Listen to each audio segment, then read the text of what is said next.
Ce soir, on a décidé de parler de la politique carcérale en Côte d'Ivoire. Quelle est la situation dans les prisons du pays? La problématique évidemment de la surpopulation, des questions d'hygiène, des questions de sécurité sont évidemment des sujets qui méritent absolument qu'on marque une halte et qu'on en parle volontiers en plateau ce soir. On aura donc beaucoup de plaisir à recevoir dans quelques petites secondes seulement Franck Donald Tapé. Il est expert de la Commission nationale des droits de l'homme, Kadjim, artiste et chanteur, mais également très engagé sur ces questions-là. Paul Angama, président de l'Observatoire des lieux de détention en Côte d'Ivoire, et Job Sodjinou, président de l'ONG Ngboado, qui lutte aussi à sa façon pour un peu restaurer la dignité de ces personnes détenues dans ces centres-là. Et puis en fin de tableau, pour le volet artistique, ce sera un peu la cerise sur le gâteau, Kadjim, qui nous offrira justement 2 prestations sur la scène de la télé d'ici. L'essentiel de ce que vous êtes en droit de savoir ici, bonsoir, bienvenue.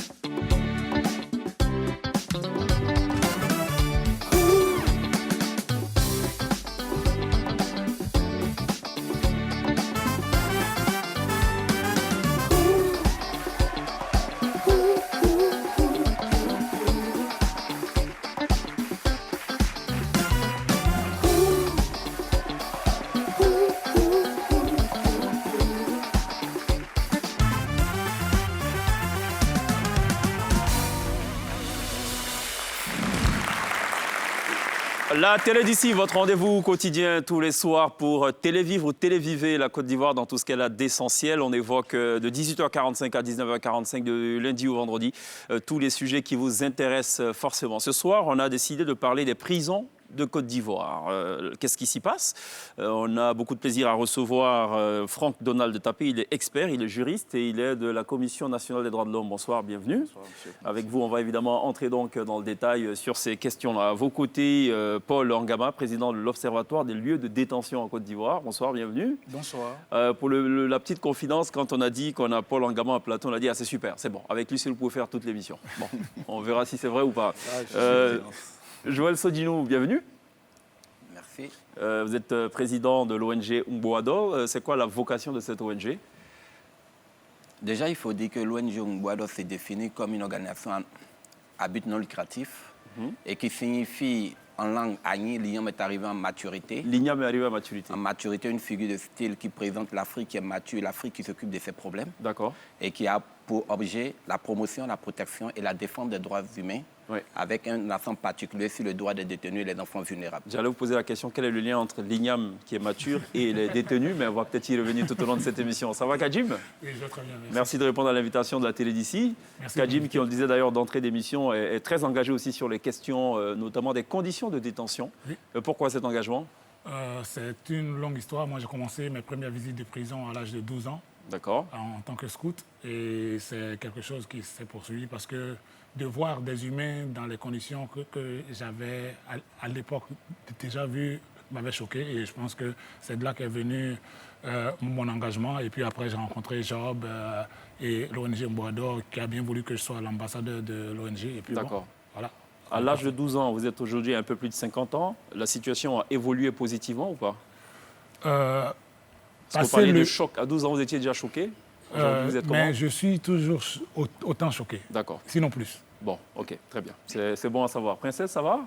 Ça va très bien, merci. D'accord. Très joli rose. C'est du rose, c'est du fuchsia? Je ne sais plus. Moi, je ne suis pas très calé couleur. C'est du rose. Rose fluo. D'accord. Okay. C'est pas le genre de couleur qu'on retrouve forcément en prison, je pense. Mais bon, c'est très joli. Il fallait un peu égayer le plateau. Oui, pour égayer, voilà. On en avait besoin. Voilà. Merci pour ce clin d'œil. Ça va, Pierre? Ça va, merci. On va parler prison ce soir. Alors, Franck Donald Tapé, j'imagine que vous avez notamment investigué sur le terrain. Quel est le constat que vous faites, notamment en termes de population carcérale? De plus en plus, on parle de surpopulation carcérale. Le gouvernement en est bien conscient. Est-ce que vous avez le sentiment, depuis toutes ces années, que les choses ont évolué dans le bon sens? D'accord, merci, Cheikh. une petite précision. Je ne suis pas de la Commission nationale des droits de l'homme, c'est plutôt le Conseil. Conseil. Oui, on était commission et depuis le 30 novembre 2018, nous sommes maintenant Conseil. En fait, tout a changé dans le pays finalement. La dernière fois, on était avec quelqu'un d'une autre commission qui dit oui, mais ce n'est plus commission, c'est Conseil depuis quelque temps. Bon, ok, très bien. Donc les pouvoirs ont été renforcés entre Absolument, autres. j'imagine. Et donc pour revenir au sujet, en ce qui concerne la surpopulation carcérale, le Conseil est une autorité administrative indépendante qui, entre autres, exerce des fonctions de conseil, comme son nom l'indique, mène des investigations et fait des propositions au gouvernement ivoirien. Et dans ce sens, nous, de manière spécifique en ce qui concerne ce thème, nous procédons régulièrement à la visite des prisons et des lieux privatifs de liberté en général. D'accord. Et le constat qui revient, on ne va pas le cacher, c'est que la plupart des établissements pénitentiaires ivoiriens sont surpeuplés au regard de la capacité d'accueil théorique. Je prends un exemple pour ne pas être assez technique. Quand je pars à la maison d'arrêt de correction d'Abidjan, au 5 février dernier, pour un effectif théorique de 1500 pensionnaires, j'étais déjà à plus de 7000 pensionnaires. Plus de 7000, voilà. D'accord. C'est pour vous dire déjà que la surpopulation carcérale en Côte d'Ivoire était un réel problème. Et ceci dans la plupart des établissements pénitentiaires, à l'exception souvent de 2 ou 3. D'accord. Voilà. Alors, Paul Angaman, est-ce à dire qu'on est à combien en moyenne de détenus par cellule, finalement, si on tient compte de ce ratio? Je ne peux pas établir approximativement, mais je peux dire qu'aujourd'hui, nous sommes à près de 21 000 détenus sur une capacité d'accueil d'un peu plus de 8 000. Donc, on parle de l'ensemble du territoire national. L'ensemble du territoire sur les 34 prisons que couvre le territoire. Et vous pouvez constater que le taux de surpopulation est très élevé au point que le thème de l'émission en dit long. C'est cela, Ici, on étouffe. Mais quel est le problème qui est surpopulation? Ça engendre quoi? Le problème de quel problème parler? La surpopulation carcérale. Oui. Le fait qu'il y ait donc, imaginons, 80 détenus dans une cellule qui est supposée accueillir une dizaine ou une vingtaine, qu'est-ce que ça crée comme problème? Ça crée plusieurs problèmes. Parce que si vous devez dormir dans une pièce à 2, que vous êtes 10, évidemment, vous n'allez pas bien vous sentir. Donc, ça va poser des problèmes d'aération, des problèmes quelquefois même de maladies comme des cutanées. Ça va poser aussi même pour la prison de façon générale des problèmes pour s'alimenter correctement. Et puis d'autres problèmes liés à cette surpopulation. J'ai une question toute folle que je vais vous poser. Oui. Est-ce qu'on va en prison pour être dans le confort? Je vous retourne la question en disant, est-ce que le prisonnier a des droits? Bon, je ne suis pas un homme de droit, donc je vous retourne la question. Alors, puisque le prisonnier est un homme et que tout homme a des droits, bien entendu, il faut qu'il puisse vivre dans les conditions prévues par la loi. D'accord. Que dit la loi? La loi dit qu'un détenu doit être bien traité. D'accord. Et être bien traité, il y a des directives au niveau régional, au niveau international. Les directives les plus connues, c'est les règles Nelson Mandela, depuis 2015, qui disent à peu près dans quelles conditions les détenus doivent être traités. D'accord. Par exemple, il y a un minimum d'espace pour chaque détenu. Un minimum d'espace vital pour en Côte d'Ivoire, on est à 3 mètres carrés par détenu. Au niveau du CICR, par exemple, c'est 3,14. Mais dans d'autres pays, dans d'autres espaces, comme au niveau de l'Europe, c'est entre 5 et 7 mètres carrés par détenu. D'accord. Alors, quand vous êtes à 3 mètres et que même vous n'arrivez pas à être dans ces 3 mètres carrés et que vous êtes peut-être 3 ou 4 dans les 3 mètres carrés qui étaient réservés à un individu, bien entendu, que vos droits ne sont pas respectés. Alors, Paul Tapé, vous conseillez, j'imagine, le gouvernement, puisque vous n'êtes plus une commission, vous êtes un conseil. Le gouvernement, j'imagine, est bien conscient de cet état de fait. Qu'est-ce que le gouvernement vous répond quand vous faites vos plaidoyers? Eh bien, quand nous faisons nos plaidoyers, le gouvernement répond par l'affirmative. D'abord, le gouvernement reconnaît l'état de fait. Il ne le nie pas, parce que nos rapports sont publics, ils sont adressés aux autorités judiciaires. Il ne nie pas. Et la recherche de solutions s'est faite par des réformes du système je veux dire, judiciaire et du système pénitentiaire. Sur papier, la réforme, ça a été acté, tout est OK. Sur papier, ça a été acté. Est-ce qu'il y a un chronogramme notamment de construction de nouvelles prisons? Est-ce qu'il y a une amélioration qui a été annoncée? Si oui, selon quel calendrier? Est-ce qu'il y a ce type d'échange que vous avez avec les autorités? Oui, effectivement, il y a ce type d'échange. D'abord, il y a eu d'abord un chronogramme au niveau des réformes des lois. Et en ce sens, le code de procédure pénale a été réformé dans son entièreté depuis le 27 septembre 2018. Il est rentré en vigueur le 13 mars 2019. D'accord. Il y a eu la construction de la prison de San Pedro, qui n'est pas encore fonctionnelle, certes. Il y a la construction de la prison de Korogo. Et il y a d'autres réformes qui vont suivre. Donc tout va bien, les choses vont s'arranger sous peu. Vous êtes rassurés? Nous l'espérons. Nous l'espérons. D'accord. Nous restons dans notre rôle, qui est de conseiller et de faire des recommandations à l'État. Très bien. Et ensuite à lui d'appliquer. Donc l'émission sera plus courte que prévu. Voilà, puisque il y a une solution qui a été trouvée. Plus sérieusement, Diop Sodinou, vous constatez quoi, vous, quand vous visitez ces prisons? Déjà, en dehors du fait qu'il y a donc, cette surpopulation avérée. Ouais, je pense déjà que mes confrères ont parlé un peu de l'analyse situationnelle de la prison. Moi, quand je visite une prison, je vois des opportunités. Je vois la prison comme une étude de développement. Je vois le modèle économique de la prison. Ah bon? Oui. Vous nous en dites un peu plus? Mais vous savez, on doit se poser la question d'abord de savoir, est-ce que la prison fait partie de notre culture? Un héritage, comment nous avons accepté cet héritage qui est colonial? Qu'est-ce qu'il aurait fallu faire? Déjà, il faut tenir compte de notre culture.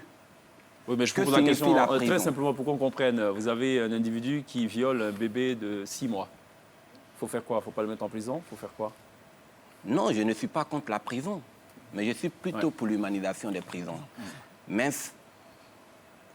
le point sur lequel je voulais revenir en quelque sorte, on a tendance à s'arrêter sur les conséquences et non aller sur les causes et voir un peu les solutions qu'on pourrait proposer. La prison signifie quoi dans votre dialecte, vous, Cheikh Ivan? Privation de liberté. La prison, la signification littérale dans votre ethnie. Les Baoulés vous diront Bissois. Vous savez ce que veut dire Bissois? Je ne saurais vous dire. Le Béninois va vous dire Gangpame, maison de fer, maison de malédiction.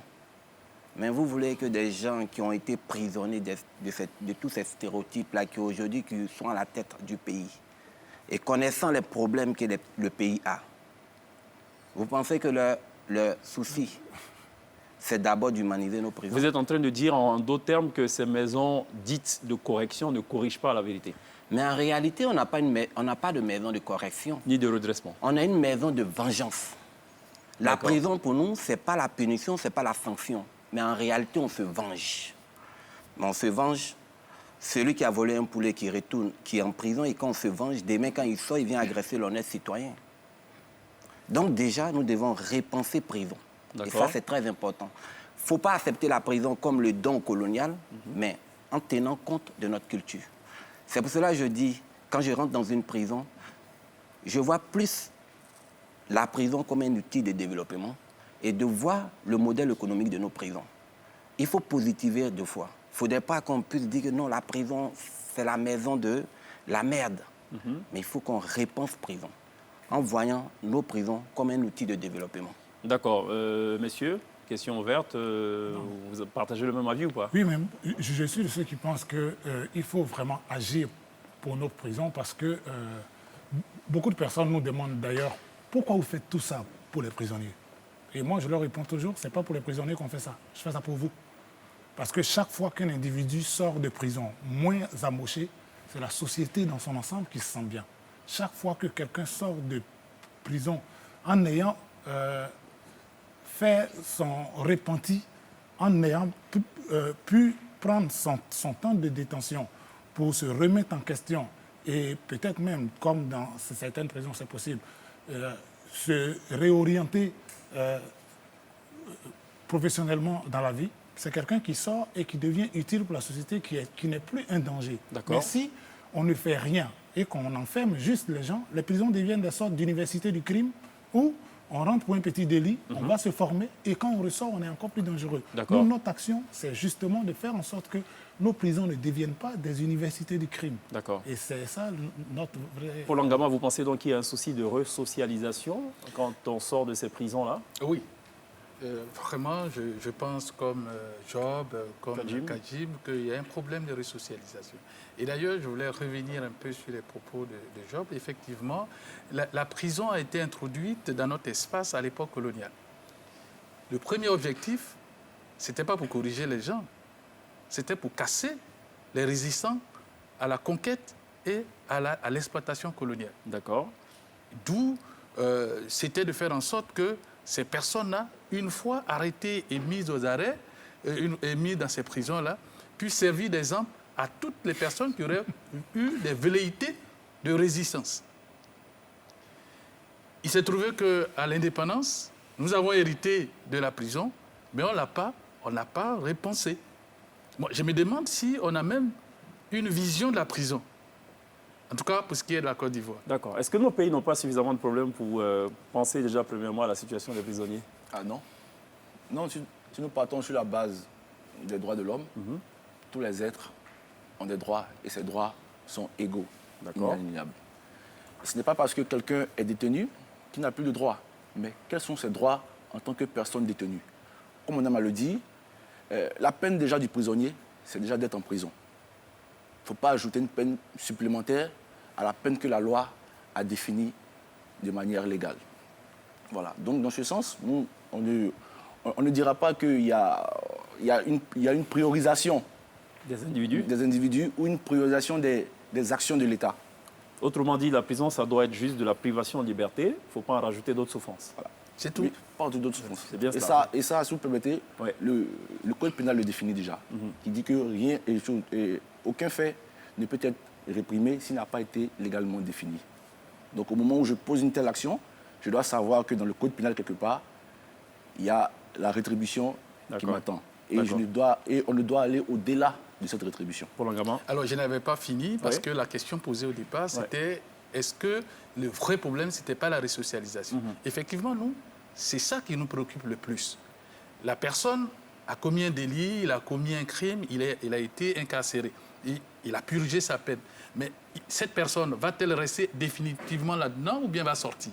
Si elle doit sortir, il faut l'aider à réintégrer la société. Mais si elle va, qu'elle n'apprend rien, ou plus se met en contact avec des personnes qui elles-mêmes ont des très lourdes peines ou sont même peut-être condamnées à vie, quand elle va sortir, qu'est-ce qu'elle va faire? Qu'est-ce qu'elle va faire? D'accord. Et on n'est pas étonné qu'après, qu'on puisse élargir les détenus, enfin, faire bénéficier de grâce un certain nombre de détenus, qu'un certain nombre repartent, parce qu'ils n'ont rien appris pendant qu'ils y étaient. Et c'est pour ça que pour nous, l'objectif le plus important, pour rejoindre un peu Job, c'est de mettre l'accent sur l'éducation. Autrement dit, la resocialisation, de sorte que ces personnes-là, en entrant, puissent réintégrer la société. Sinon, à partir du moment où elles seront compris qu'elles ne sont plus bonnes à rien ou que socialement, ces personnes se sentent mortes, ben, elles vont chercher à retrouver leur famille de la prison. Très bien. Pierre? Alors, vous avez dit tout à l'heure, question folle, est-ce qu'on arrive en prison pour être dans le confort? Et ça ne m'a pas l'air fou du tout comme question, parce que j'imagine que si le problème n'est pas encore résolu sur la question, ça veut bien dire que quelque part dans nos instances dirigeantes et même dans la société, les gens pensent que le prisonnier n'a plus de droits. Comment on change cette conception dans l'esprit des gens, tout court, de la société aujourd'hui? Moi, je pense que c'est juste une question de responsabilité. Parce qu'avant même d'en arriver aux autorités, on travaille sur des cas où des parents refusent d'aller voir leurs enfants, qui sont des mineurs, c'est des gamins. C'est-à-dire, il a 12 ans, il a 13 ans. La phrase qu'on entend le plus des parents, c'est « je suis fatigué ». Je dis, mais si toi, le père ou la mère, tu es fatigué, même quand on parle d'enfants de la rue ne fait pas d'enfants. La rue ne fait pas d'enfants. C'est les enfants de quelqu'un, mais qui n'assume pas sa responsabilité.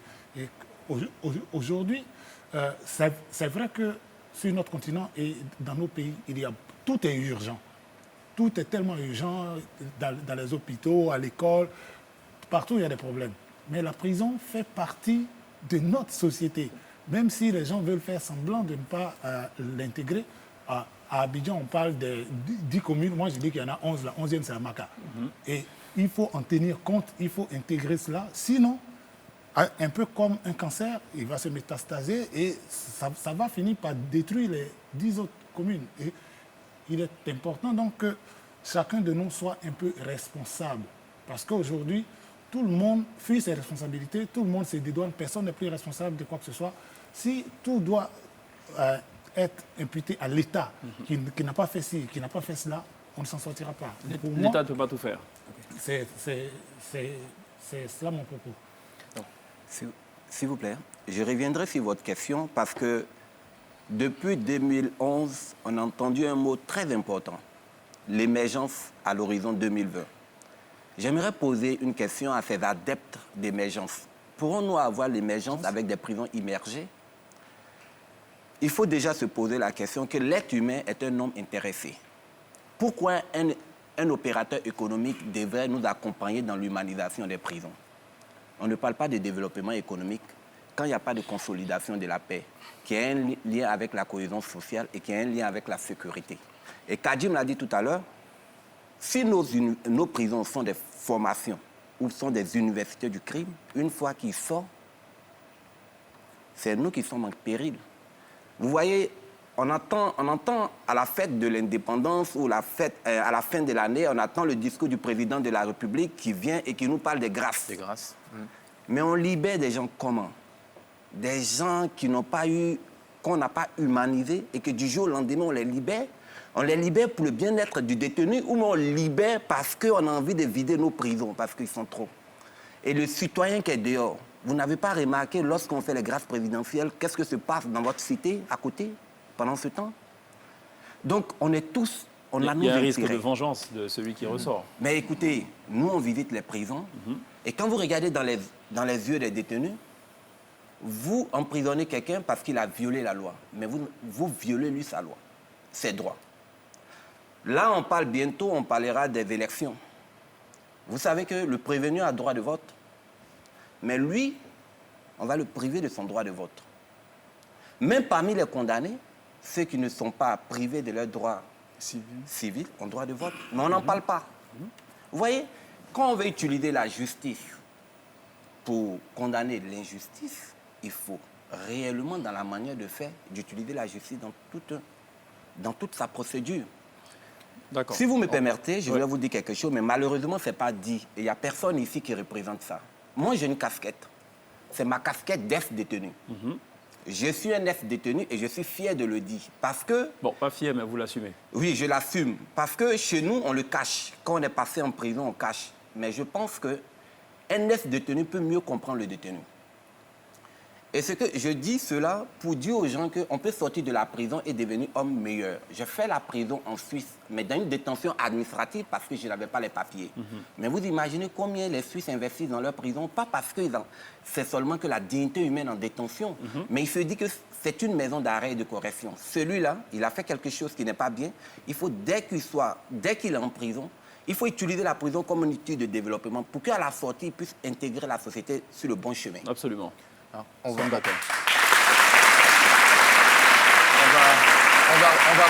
va revenir bien sûr sur la question de l'accompagnement en prison. Je voudrais repartir sur quelques chiffres. Vous les avez actualisés. Moi, j'avais ceux de 2018. On avait en moyenne 18 592 prisonniers pour une capacité de 6 000 et quelques places, près de 6 000. Et on avait déjà un taux de surpopulation qui était estimé à 266%.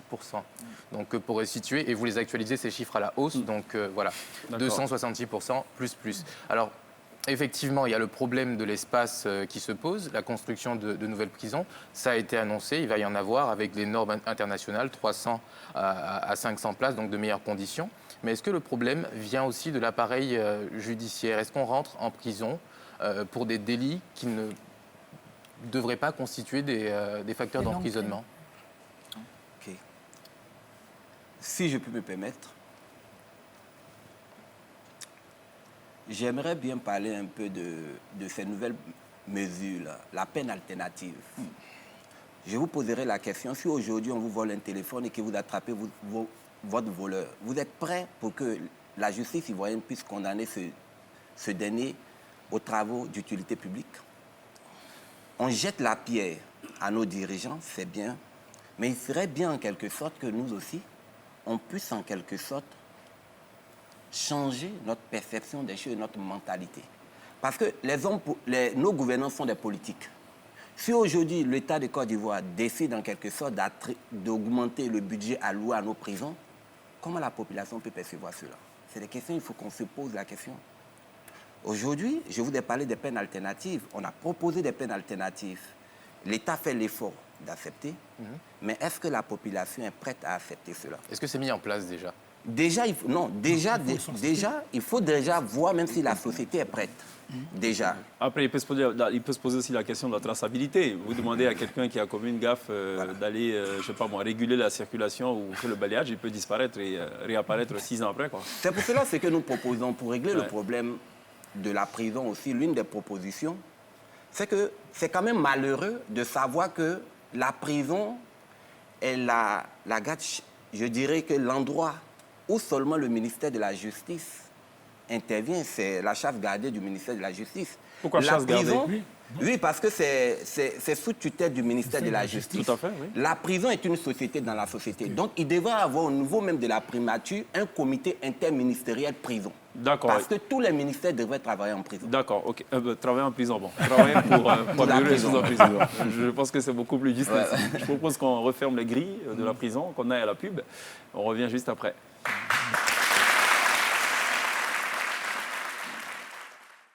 Retour sur le plateau de la télé d'ici. Ce soir, on parle prison, on parle détention, on parle en gros de la question de la surpopulation carcérale et de bien d'autres questions liées donc à ce sujet-là. Messieurs, avant de passer la parole à Pierre et à Princesse, il y a un autre point qui, je pense, mérite qu'on s'y attarde, c'est notamment la question des détenus en attente de jugement. Détention préventive. Détention préventive. Il se trouve qu'il y a justement des détenus, ils sont en nombre d'ailleurs, à attendre leur jugement depuis des années. Qu'est-ce que vous avez constaté, vous? Oui, en ce qui concerne le CNDH, nous avons fait une visite sur justement ce thème-là du 5 au 12 septembre. Et il nous revenait, d'après les chiffres que nous avions, que le tiers de la population carcérale dans l'ensemble des 34 MAC était en détention préventive. Voilà. Et le problème, ce n'est pas tant la détention préventive, parce qu'elle est encadrée. Mais le problème, c'est quand cette détention préventive devient anormalement prolongée. D'accord. Voilà. Et ces dispositions n'existaient pas dans l'ancien code. De telle sorte que le juge pouvait, chaque 4 mois, renouveler la période de détention préventive. Pour les crimes. Voilà. Pour les crimes de sang. Oui, pour les crimes de sang. Et ça faisait que le juge pouvait autant de fois renouveler, il devait juste motiver. Mais avec les plaidoyers ici et là, notamment du CNDH, nous sommes arrivés au nouveau code de procédure qui maintenant encadre cette mesure. D'accord. En matière correctionnelle, 18 mois maximum, c'est-à-dire pour les délits, et en matière criminelle, 24 mois maximum. Est-ce que c'est appliqué? Au-delà, vous êtes en détention préventive injustifiée. D'accord. Et au moment de la visite, nous avions des personnes qui étaient déjà au-delà de ces périodes-là. Mais il faut dire que c'était 6 mois seulement après l'entrée du nouveau code de procédure pénale. D'accord. Mais au fur et à mesure, les cabinets, parce que je crois que le garde des Sceaux a instruit les juges d'instruction qui ont commencé à vider les cabinets de les affaires. Quelles sont les causes, justement, de ces détentions préventives prolongées? Les causes... Il y a peu de juges pour juger, justement, les détenus. C'est quoi la cause? C'est l'une des causes. D'accord. Il y a peu de juges. Il y a aussi les mesures d'expertise. D'accord. Que demande souvent l'instruction. D'accord. Et il y avait aussi le problème de la tenue des assises, des tribunaux d'assises pour juger les crimes. Et heureusement, le nouveau code de procédure a maintenant laissé les assises pour des tribunaux criminels, qui font qu'on n'a plus besoin d'un jury public pour juger ces genres d'affaires, mais plutôt d'un collège de magistrats. Très bien. Princesse? Vous parliez de modèle économique tout à l'heure. Aux États-Unis, on a beaucoup de success stories de personnes qui vont justement en prison et qui s'en sortent. Peter Maurer, qui est le président du Comité international de la Croix-Rouge, parlait de dispenser des formations professionnelles justement pour les détenus. Qu'est-ce qui se passe en ce moment? Merci déjà pour la question. Nous, en projet pilote, nous sommes en train de construire au sein de la MACA, dans le côté des enfants, le centre d'observation des mineurs, un centre de formation et de réinsertion pour ces enfants. Nous allons développer 6 corps de métier. C'est un bâtiment, un centre qui est estimé aujourd'hui, où je vous parle sans équipement, à plus de 200 millions. C'est un bâtiment R+1. Les métiers liés, les métiers culinaires, pâtisserie, boulangerie, les métiers liés à la coiffure, les métiers liés à la culture, un salon de coiffure construit, déjà dans ce sens-là. Un enfant qui apprend déjà un métier, à sa sortie dans son quartier respectif, nous allons trouver, si c'est un salon de coiffure, nous allons trouver un salon de coiffure. Il y aura des partenariats qui sont directement faits entre... avec les pâtissiers de Côte d'Ivoire. Vous voyez, déjà l'enfant, il sort de la prison en ayant appris une formation et il retourne dans son quartier en continuant cette formation qui peut être création d'emploi. D'accord. Mais c'est un projet pilote. Il faut aussi penser aux enfants en situation de rue pour ne pas que les gens aussi aient l'envie en quelque sorte de sortir. Mais alors, si vous avez construit un tel bâtiment qui est estimé à 200 millions, ça veut dire que quelque part, vous avez la caution du ministère de la Justice notamment. Effectivement, on a la caution du ministère de la Justice lorsque le ministère de la Justice nous donne l'autorisation de construire déjà. Oui, vous l'avez, cette autorisation. Voilà, déjà manifestement. l'autorisation. Et j'aimerais en même temps profiter pour saluer les Ivoiriens et certaines personnes, et surtout l'ambassade de Suisse qui a financé à hauteur de 65 millions ce projet. Mais les Ivoiriens, comme les artistes aussi, ont chanté gratuitement. Nous avons collecté des fonds. Des concerts, notamment à la Maca, avec et merci aussi à Nostalgie. Je profite pour dire merci à Nostalgie. Pas de pub gratuite, mais c'est bien de reconnaître quand quelque chose... Ils ont fait quelque chose. Ils vont payer, c'est pas grave. Voilà. Donc déjà, c'est un projet pilote. On peut le faire. C'est quand même marrant quand on parle, on dit en France, aux États-Unis, mais quand quelque chose est fait chez nous, malheureusement, on ne met pas l'accent là-dessus. Pas du tout. Vous voyez un peu, c'est quand même dommage qu'on ne met pas l'accent. Au départ, on nous a dit que c'était impossible. Vous voyez, la Côte d'Ivoire est un pays qui fait des concerts dans les prisons. Alors, Job, vous avez parlé justement des mineurs. Vous touchez donc une question épineuse. Il y a 2 types de mineurs, on pourrait le dire. Donc, il y a des mineurs qui sont en griffe détenus. Parce il y a une peine privative de liberté. Et puis, à côté de cela, il y a des mineurs qui, à la vérité, vivent avec leurs mamans qui sont détenus. Comment vous expliquez cette situation? Surtout le deuxième point. C'est dramatique. On a vu des images du gamin de moins de 6 ans qui sort le matin de la prison, qui va à l'école et qui doit y retourner avant 16 h parce qu'on ferme la prison à 16 h. Il n'est pas prisonnier, mais il vit avec sa mère qui, elle, est détenue. C'est là que j'interpelle un peu Pierre. Pourquoi il a quoi à voir avec... Parce que Pierre m'a dit tout à l'heure qu'il n'était pas d'accord avec ce que quand j'ai parlé un peu de la population. Vous imaginez, en Afrique, hein, on parle de la solidarité. Une femme qui a un bébé en prison, elle n'a pas de parents pour prendre l'enfant.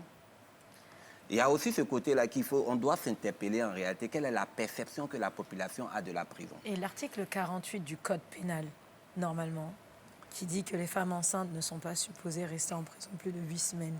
Qu'est-ce qui se passe? Écoutez, laissez-moi aller au bout et puis après on reviendra un peu là-dessus déjà. Déjà, il y a ce souci-là, mais quand vous arrachez en quelque sorte, vous prenez un enfant de sa mère, vous voyez un peu les conséquences aussi. Oui. Donc les autorités se trouvent dans un cas vraiment très délicat. D'accord. Et les femmes aussi qui aiment garder leur enfant, ça devient aussi un fonds de commerce pour elles quand elles sont en détention. Oui, d'accord. Mais donc, enfin, c'est une totale aberration, excusez-moi du terme. On va d'ailleurs regarder cet élément vidéo, ça dure 45 secondes, c'est un reportage de nos confrères de TV5 qui présente justement la situation de ces mineurs-là. On regarde et on débriefe juste derrière.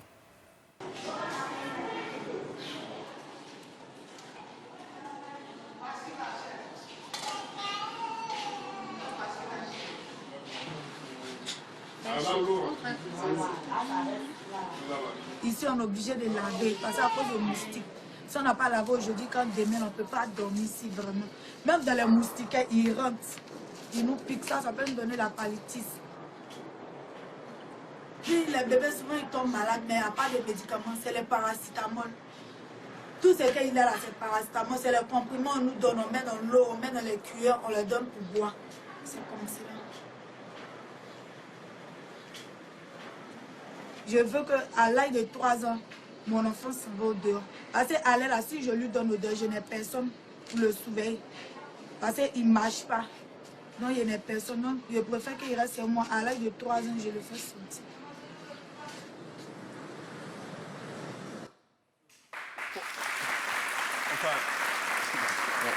Je n'ai pas compris encore les applaudissements, mais bon. Paul Langama, comment vous l'expliquez cette situation? C'est quand même dramatique. Oui, mais c'est dramatique, mais une chose, c'est que il n'y a pas de prison spécialisée pour les femmes,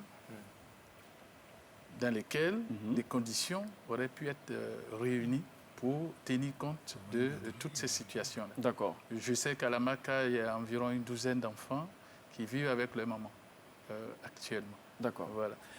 Mais qu'est-ce qu'on peut attendre d'un tel gamin plus tard, qui n'a connu que la prison? Ça dépendra déjà du temps de détention de sa maman. Et puis, si c'est une longue détention, il n'aura connu que le milieu carcéral. D'accord. S'il n'y a pas eu de formation pour qu'il puisse apprécier la vie autrement que l'univers carcéral, vous pouvez vous-même imaginer ce qu'il sera au sorti de cette prison. On y vend de la drogue, il y a la prostitution, il y a le système de baïgon. En d'autres termes, vous avez un chef de cellule qui lui décide de qui doit faire le ménage de la prison. Mais pour celui qui accepte d'être son épouse, je parle des hommes, d'être son épouse occasionnellement, lui est dispensé donc de cette corvée et tout. Franck Tapé. Non, avant de passer à Franck, je dirais que nous, sur le plateau, il faut qu'on ait des preuves de tout ce que nous avons. Avant, j'ai les preuves de ce que je dis, parce que j'ai enquêté, ne vous en faites pas. J'y suis entré, voilà, vous en faites pas. Je confirme ce que je dis. D'accord. Ouais. Et donc, j'emboîte le pas. Oui, mais cette situation... naturellement, à Paul. Voilà, Ouais. pour dire que ça, c'est... Il nous faut des preuves d'abord de... Non, ce que vous avez dites. des preuves en image, là, des bébés avec leur maman. Oui, oui. Comment vous l'avez constaté, vous qui êtes un défenseur des Oui, droits de l'homme? moi, je vais à la Maka pratiquement chaque semaine. D'accord. Voilà, dans le cadre de mes visites et dans le cadre de mes enquêtes. Effectivement, c'est une situation qui existe. Mais le problème a des causes multiformes.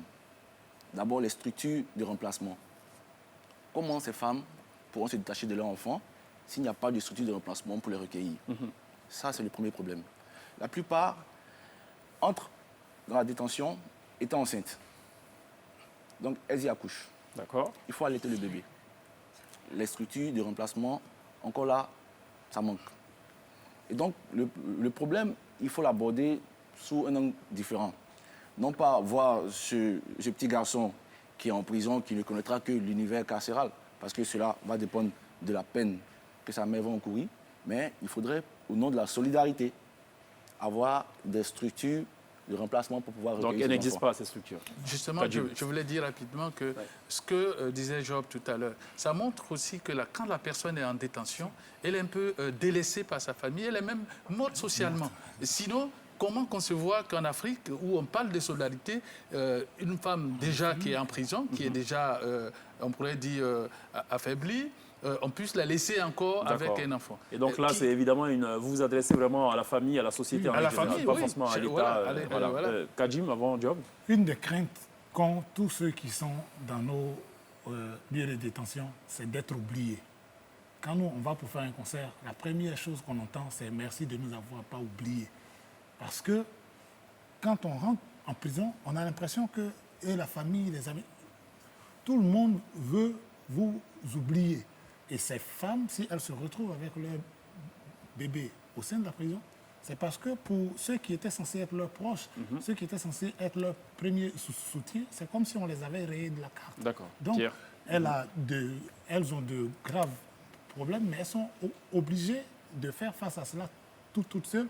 Et l'administration pénitentiaire n'est pas équipée pour faire face à ce genre de situation. Et toi-même, tu le disais, il y a tellement de problèmes que le peu même qu'on s'est octroyé comme devoir, comme action à faire, on a du mal à le faire. Et quand il s'agit d'aller traiter des cas particuliers, parce que les cas de ces enfants, c'est des cas particuliers, même si c'est des êtres extrêmement fragiles, donc qui devaient être plus prioritaires, c'est vraiment un problème qui est difficile à résoudre. D'accord. Pierre. Alors, c'est vrai que quand on regarde le reportage, c'est quand même des images difficiles d'imaginer des enfants dans ces conditions-là. Donc vous en parliez justement de la prise en charge et de l'équipement adapté pour les prendre en charge. Donc, là, on montrait dans le reportage la question médicale. Donc on n'a que du paracétamol. Est-ce qu'il y a des ça dosages fait, pour les ça fait enfants? rire, mais c'est grave. Est-ce qu'aujourd'hui, nos prisons, donc celles qu'on connaît, celles que vous connaissez, sont équipées en termes de médecins ou de... Bon, en règle générale, soyons très clairs. Le tiers de nos prisons ont été construits avant, durant la période coloniale. Et le reste, c'est après les indépendances. Mais aucune des prisons n'est aux normes. D'accord. Donc, si ces prisons ne sont pas aux normes, elles ne peuvent pas avoir l'équipement souhaité pour permettre à ces personnes-là de vivre dignement leur peine. J'aime bien, quand on parle de la prison, tout le monde se focalise sur la Maca. C'est comme quand on parle de la Côte d'Ivoire, tout le monde s'arrête à Abidjan. J'ai pas dit ça. Non, je ne parle pas Pourtant, de vous. pour reprendre quelqu'un, c'est le 5 étoiles d'ailleurs de la prison de Côte d'Ivoire. Effectivement, je voulais en quelque sorte. Il y a 34 prisons. Il n'y a pas longtemps, nous étions à la prison de Mbayakro. Je peux vous dire, les agents pénitentiaires, quand ils nous ont vus, ils étaient contents. Vous savez dans quelles conditions travaillent ces derniers? Quand eux-mêmes trouvent que leur travail n'est pas valorisant. Comment on les appelle? Les gardes flocaux. Mais des gens qui doivent transformer un détenu aujourd'hui qui va être un agent de développement demain, que lui-même, il n'est pas content du travail qu'il fait. Qu'est-ce qu'on attend de lui? Les gens travaillent dans des conditions difficiles. Et quand nous, malheureusement, quand on va dans les prisons, on cherche à voir où qui ne va pas. Et on court rapidement pour dire ça ne va pas. Mais quel est le budget national de la Côte d'Ivoire? Quel est le budget attribué au ministère de la Justice? Moins de 2%. Alors, et dans les moins de 2%, seulement 5,42%, sauf erreur de ma part, qui sont attribués à nos prisons. Qu'est-ce qu'on attend? Déjà, j'essaie de dire que dans les 5,42%, déjà, vous avez une réponse à votre Mais question. vous me ramenez, excusez-moi, Pierre, vous me ramenez à ce que je disais tantôt. Ouais. Nous sommes un pays en voie de développement. Il y a tellement de préoccupations. Est-ce qu'il faut en fait commencer par se préoccuper des détenus alors que des populations normales et tout se plaignent? Il faut se préoccuper de tout. Est-ce qu'on peut se préoccuper de tout le monde? Est-ce qu'on peut se payer ce luxe-là de s'occuper de tout le monde quand on est un pays en voie de développement? À l'image d'un père de famille qui a beaucoup d'enfants, Oui. il doit se préoccuper de tout le monde. Moi, ce que je dis, quand j'ai entendu la question de Pierre, je souriais parce que, Pierre, même pour ceux qui sont dehors ici, là, est-ce que quand ils vont dans les infirmeries, dans les hôpitaux, là, ils ont tous les médicaments? C'est compliqué, effectivement. Voilà. Donc, si pour faire quelque chose en liberté, c'est compliqué, pour le faire en prison, c'est 10 fois plus compliqué. Si dès qu'on a des problèmes pour fournir nos hôpitaux en médicaments, il y a des prisons où il n'y a même pas d'infirmerie. Donc, dans celles où il y en a, c'est normal, entre griffes, que ce soit encore plus compliqué. Nous, on ne veut pas s'arrêter à faire ce triste constat.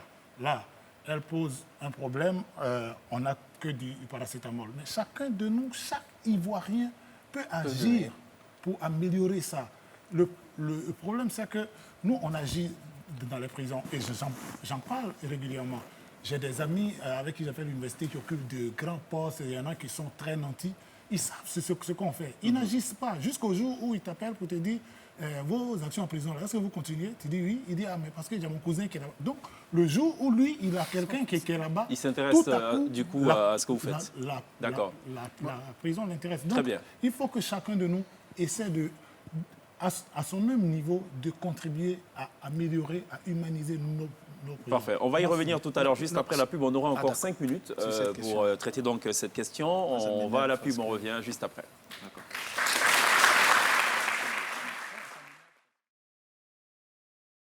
Télévivé la Côte d'Ivoire tous les soirs sur NCI dans la télé d'ici de lundi au vendredi de 18h45 à 19h45. Ce soir, on parle de la situation dans les prisons de Côte d'Ivoire. Il y en a 34 au total et visiblement aucune de ces prisons n'est logée à la même enseigne. En tout cas, si l'on se fie à ce que disent nos interlocuteurs, nos intervenants ce soir. Paul Ngaba, vous aviez donc quelque chose à dire avant la pub? Oui, avant la pub, je voulais dire, bien souvent, cette question revient. Est-ce que l'État n'a pas d'autres priorités? Est-ce que l'État ne devrait pas mettre l'accent?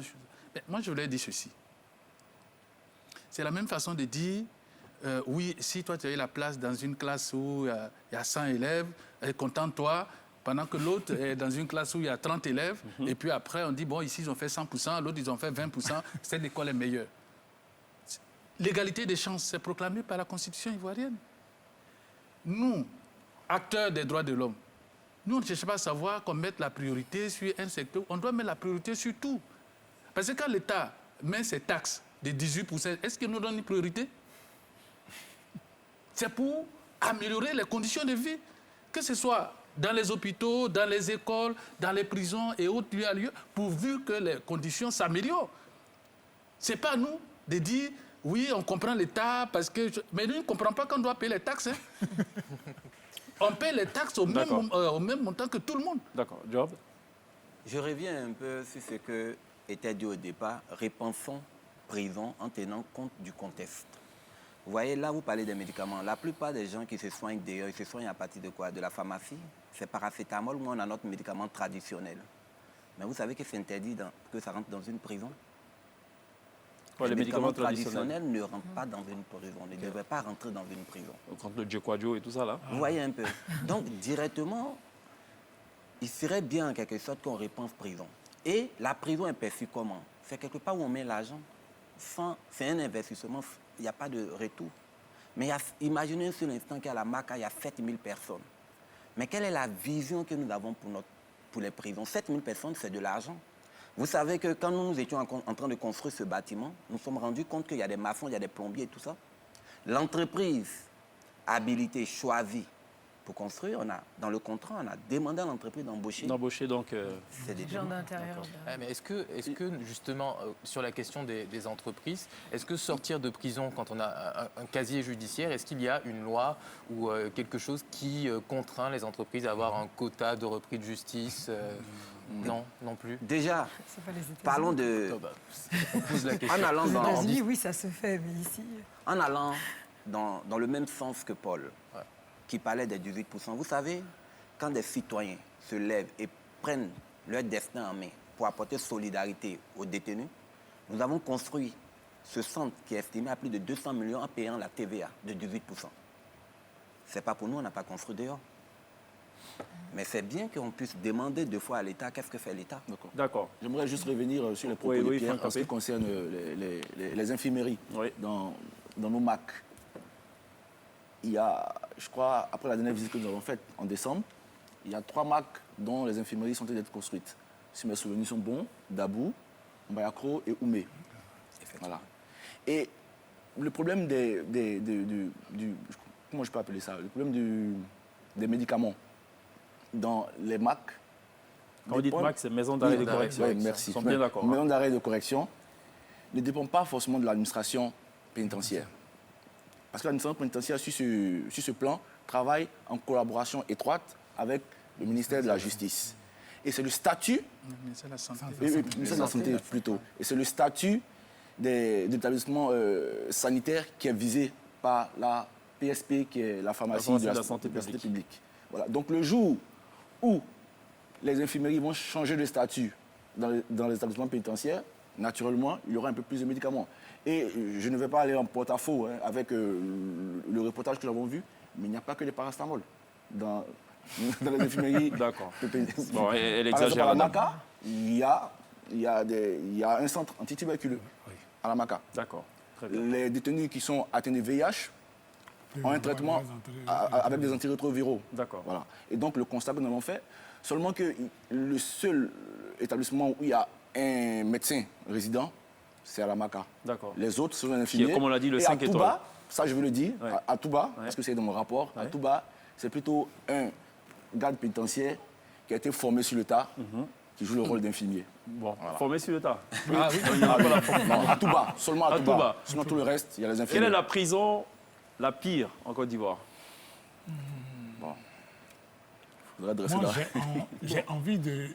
Pas la pire, mais il y a un exemple que j'aime présenter, c'est la prison de Bassam. Parce que c'est la première prison de Côte d'Ivoire, construite en 1900, jamais réhabilitée, on est en 2020. D'accord. Construite en 1900. Voilà.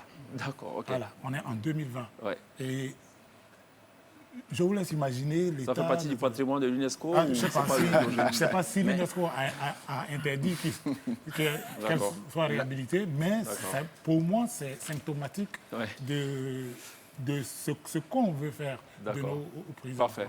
Voilà. Job, la pire? Je ne vais pas en disant, parce que toutes nos prisons sont pires. Oui, mais bon, il y en a qui sont peut-être logés à une enseigne meilleure, vous je savez, pense, la non? prison de Bassam dont parlait Oui. tout à l'heure Kajim, vous avez des cellules sans toilettes. D'accord. Quand on les enferme de 16h ou 17h jusqu'au petit matin, vous imaginez où ils font les bobos? Dans moins de 9 mètres carrés, il y a une D'accord. surpopulation. Ils mangent combien de fois par jour? Aujourd'hui, on peut parler de 2 fois par jour, D'accord. en général. D'accord, en Vous voyez général. un peu. Mais Ok. je reviens en disant que nous, en tant qu'acteurs de la société civile, mais on est aussi citoyens. Mais la première des choses, c'est d'apporter des solutions. Comment accompagner l'État à trouver des solutions? D'accord, très bien. Et c'est ce que vous faites donc dans le cadre des actions de l'ONG Ngwado. Celle qui vous a donné le froid dans le dos, la prison. Je peux parler de la prison de Mans, qui a D'accord. plus de 1200 détenus pour une capacité d'accueil d'environ 150 à 200 places. D'accord. Donc, vous comprenez que c'est une prison, du point de vue de la surpopulation, D'accord. est une prison qui est vraiment pire. D'accord. Mais il y a une autre prison aussi qui est assez Ouais. difficile, c'est de la Boisseau, qui Ok. est juste derrière une banque en pleine gare. Vous Ok. imaginez, je suis en détention, il y a une banque à côté. Oui. À quoi je pense? Ben, je sors, je vais dire bonjour au chef d'agence et je ressors. Et c'est une prison aussi qui était anciennement un lieu de stockage de café cacao. D'accord. Donc, il n'a aucune commodité pour Bon, être très bien. une Franck prison. Capé? Mais moi, je ne répondrai pas ni par l'affirmative ni par la négative à cette Ouais. question. Ouais. Parce que de mon point de vue, tous les droits doivent être les mêmes. On est d'accord, mais c'est, je veux dire, il y a quand Oui, même. mais- Ok, ils ne sont même pas policiers. Oui, je veux non, dire. non, ne sont pas policiers, c'est vrai. Mais d'abord, il faudrait d'abord décrire des critères. Bon, pour dire ok, qu'est-ce qui on va va passer et qu'est-ce qui est mauvais. Donc voilà, C'est dommage. Est-ce que nos prisons sont sûres? Ouais, question. C'est la question de la sécurité. Oui. Dans tous les cas, il faut dire, quand vous prenez les effectifs des prisons, plus de 90% sont dédiés à la sécurité. D'accord. Et Ok. pourtant, il y a quand même aussi des évasions. D'accord. On Qui va ont- apporter un qui peu ont de gaieté coûté- quand qui même ont dans coûté cette même affaire de prison. Qui ont coûté même la tête à certains régisseurs. D'accord, on va apporter un peu de gaieté quand même dans cette histoire. Il n'y a pas que la prison dans la vie, heureusement. Il y a aussi le kiff de Princesse qui nous a sorti un petit surdoué. Un petit surdoué qui est extrêmement bon en maths. On l'appelle la calculatrice humaine. Et je ne vais pas en dire beaucoup, je vais vous laisser découvrir en images. Welcome to Metz. En pleine campagne, ces élèves travaillent dur. Objectif, perfectionner leurs compétences en calcul. Mais il y en a un qui se démarre. 5 times 3. Zimbale Zouani. On l'appelle la calculatrice humaine et pourtant il n'a que 10 ans. Est-ce que quelqu'un connaît la réponse? Zimbale? 540. Je suis le meilleur en maths de toute l'école. Quand les gens me voient, ils me demandent de faire des calculs difficiles. Ils veulent tester mon talent et ils sont surpris que mes réponses soient correctes. Certaines personnes me donnent même de l'argent pour faire des calculs difficiles et je donne cet argent à ma mère et cela me rend heureux. Il a été découvert lorsqu'un policier local l'a filmé. Combien ça fait 250 fois 11? 2750. À la maison, sa mère ne sera peut-être pas en mesure de l'aider à faire ses devoirs, mais elle est sa plus grande fan. Voilà, c'était le petit surdoué que nous a trouvé Princesse. On va sans transition aucune marquer une pause, aller à la pub et on se retrouve juste derrière pour le dernier virage de la télé d'ici.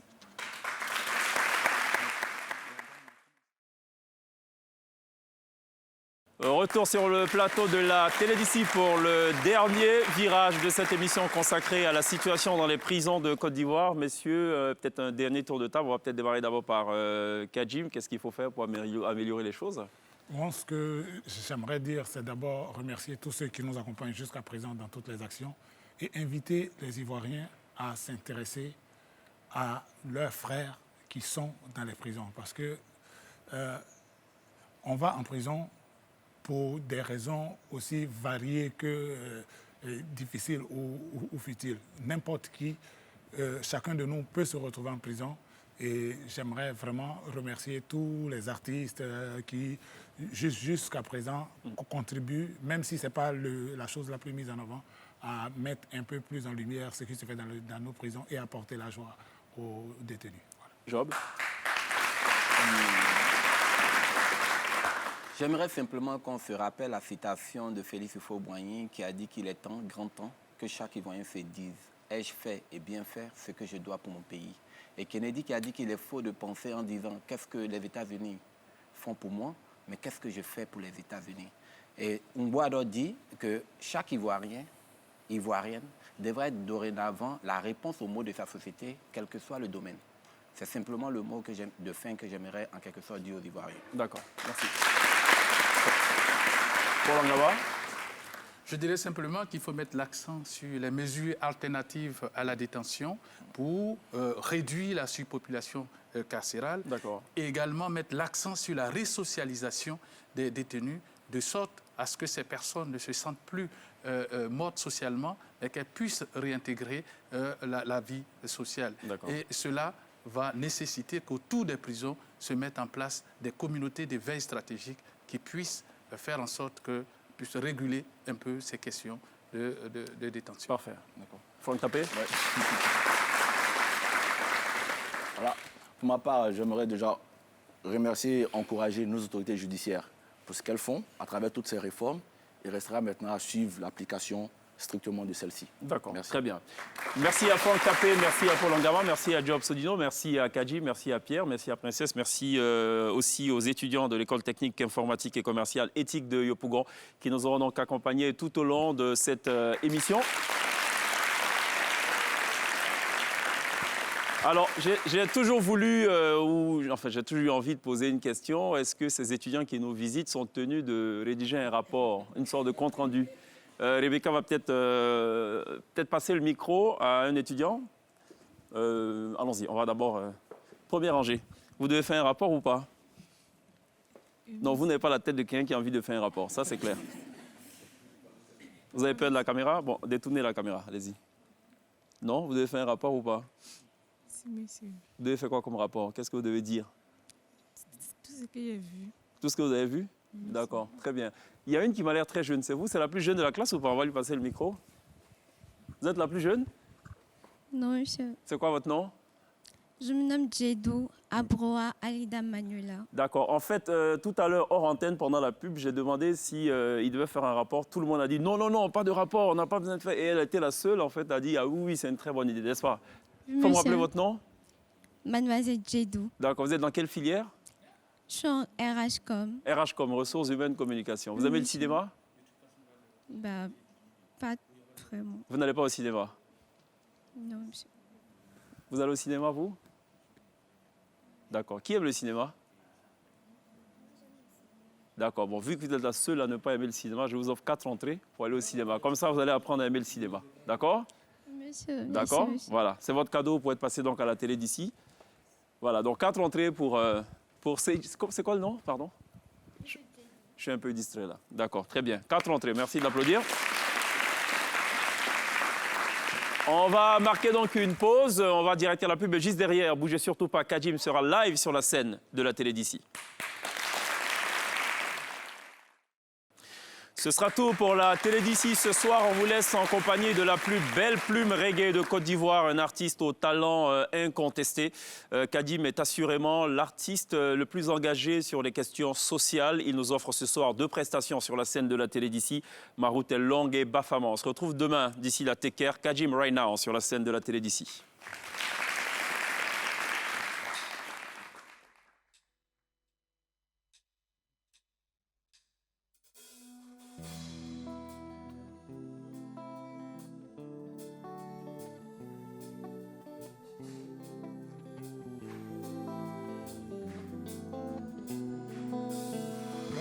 C'est pas mon genre, tu me connais. J'ai traversé des flammes, toi-même tu le reconnais. J'ai posé des actes qu'on jugera bon ou mauvais. Mais dans tous les cas, j'ai toujours voulu rester vrai. De mes débuts au centre culturel d'Abobo, au sein de pub et on m'a pas fait de cadeaux. Je big up Naftali pour l'exigence du top niveau. Et Spigo d'avoir complété le tableau. Let me say, je viens de loin et ma route est longue. Avec l'assurance que je vais y arriver, je viens de loin et ma route est longue. Quand je trace la voie qui peut nous sauver, je viens de loin et ma route est longue. Avec l'assurance qu'on va y arriver, je viens de loin et ma route est longue. J'ai vu mes détracteurs devenir des fans la première heure, c'est lié en pyromane. Des amis qui te fuient ou qui tout simplement s'éloignent.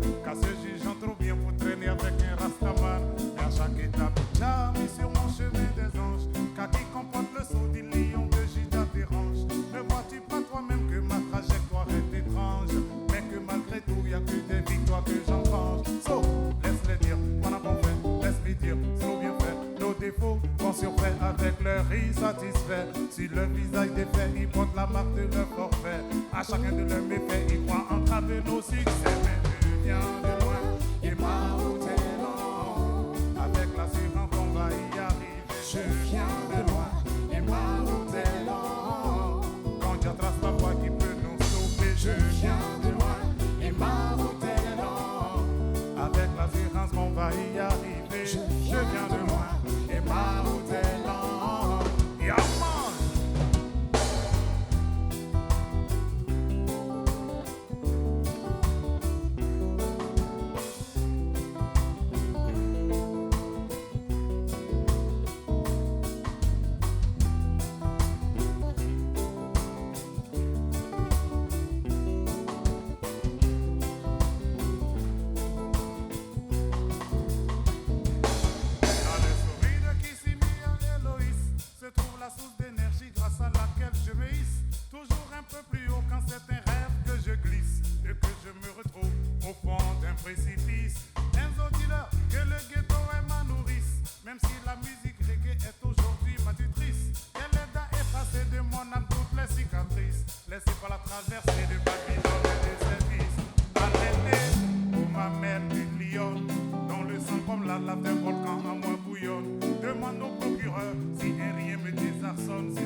Je vais entendre les voix, tout le monde avec moi. Avec l'assurance qu'on va y arriver. Je viens de loin et ma route est longue. Quand Dieu trace la voie qui peut nous sauver. Je viens de loin et ma route est longue. Avec l'assurance qu'on va y arriver. Je viens de loin et ma route est longue. Yeah! Si MCI ça se passe ici. La télé d'ici, le fils de jazz dans la partie. Oh, my.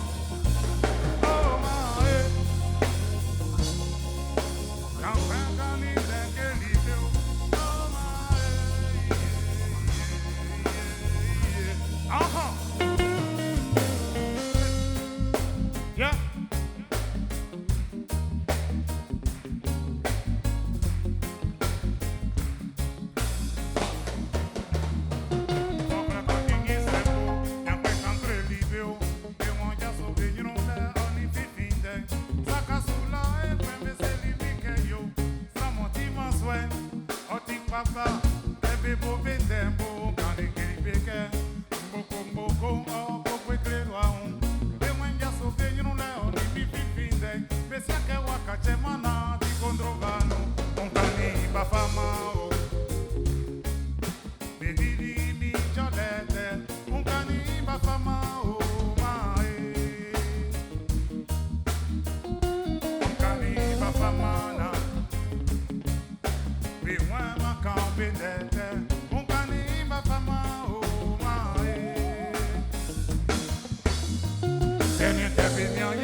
Le plus sale, pas toujours le barbu. Même pour voir l'inverse, la force des arguments mieux que l'argument de la force. C'est pourquoi Rastaman demeure et quelqu'un de tous les corps. On cani, papa, mao. Bididi, mi, jolette. On cani, papa, mao, mae. On cani, papa, mana. Mais ouais, ma cambinette. On cani, papa, mao.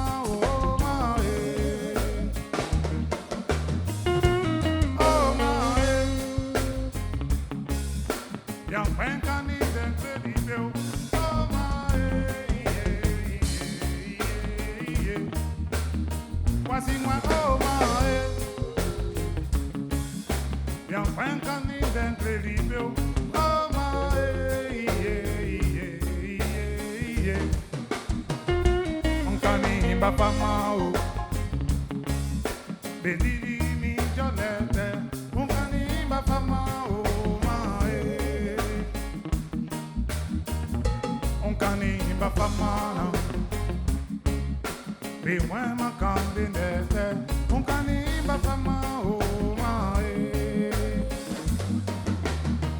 Focle cotingi sebo bien pen cancre libio be mon da so venir on les on y fifinde des milliers de manches je lui donne raison pas tous sur la planète les hommes de paix mixte la recherche de la paix et de longue haleine pas tomber gourmand s'affranchir de la haine. C'est le sacrifice d'être profit immédiat en faveur du bien-être de demain et au-delà. On canne va pas mal. Il mi Jolette. On canne va pas mal. On canne va pas mal. Be moins ma cambinette. On canne va pas mal.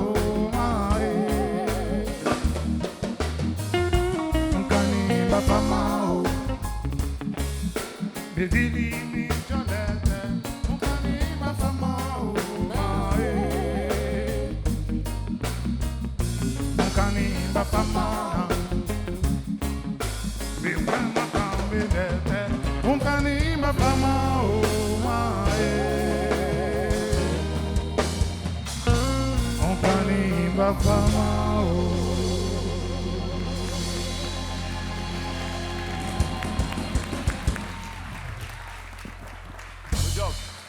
Tajim.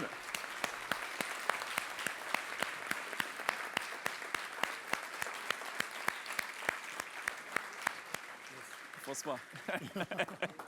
Yes. Bravo.